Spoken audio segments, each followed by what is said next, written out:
Today we are going to see the project name is pneumatic power based trolling. Using battery power supply we can control and direction movement by using this 7 amps 2 relays. This is the power supply unit, which is 12 volt solenoid is connected to this. How it is working. So these are the switches.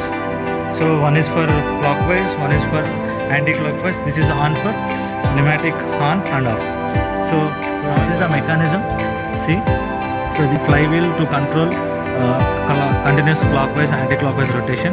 Now I am going to demonstrate. Turn on.